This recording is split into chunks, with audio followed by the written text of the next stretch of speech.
Just this week it was reported that an illegal alien, and you just look at this, what's happening, but it was reported that an illegal alien migrant from Afghanistan who's on the terror watch list was released into the United States along with many other terrorists by crooked Joe Biden, despite being a member of a terrorist group which is responsible for the slaughter of American troops in Afghanistan.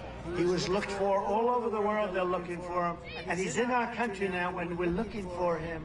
Isn't that wonderful? He should never have been here. You know, I had a report that came out recently, and it was on, I think it was on Deface the Nation. Ladies and gentlemen, it's Donald Trump on Deface the Nation. But I think it was Deface the Nation or Meet the Fake Press.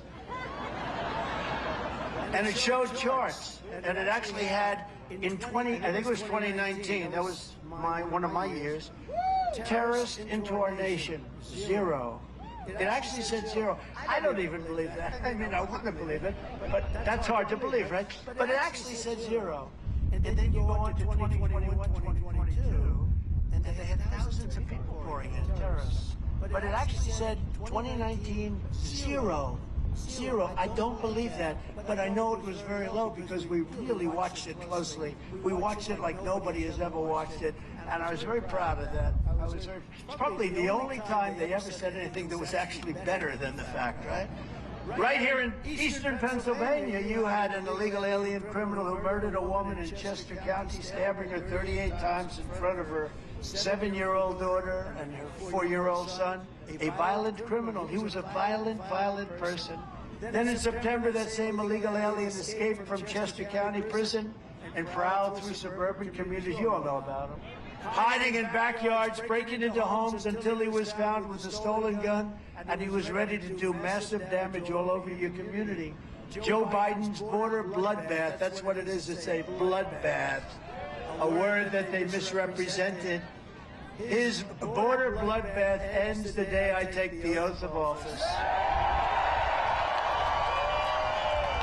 We will stop the plunder, the rape, the slaughter, the destruction of American suburbs and cities and towns. We will end deadly sanctuary cities.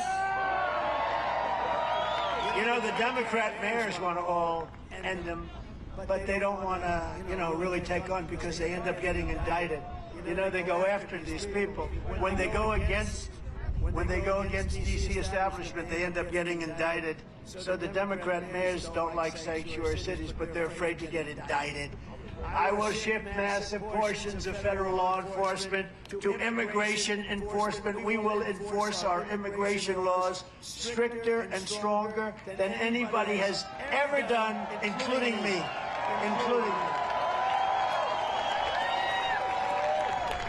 We will impose a naval blockade on the cartels. You know, when we stopped them on land, they're very rich. They had ships, the most beautiful ships you've ever seen. I mean, these guys are loaded, nothing but cash, and they were having boats and ships on the ocean. On the ocean, the Gulf, come in through different ways. They're very ingenious. The only thing they understand is strength. They understand strength, and it'll all stop.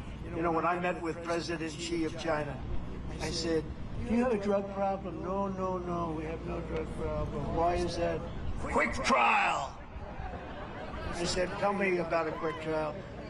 When they catch the seller of drugs, right, the purveyor of drugs, they immediately give them, the drug dealers, they immediately give them a trial. It takes one day. At the end of that day, if they're guilty, which they always are, according to people that study this, I don't think anybody has never been guilty. Within one day, that person is executed. They execute the drug dealers. They have zero drug problem. Zero. They have zero drug problem in Singapore and other places. Instead, we set up blue ribbon committees made of dilettantes from all over the country that know nothing about the genius, the evil genius of these drug lords that are taking us for a ride, and the cartels that are making billions and billions of dollars because Joe Biden is a stupid person. We have a president who's a stupid person. On day one, we will begin the largest domestic deportation operation in the history of our country.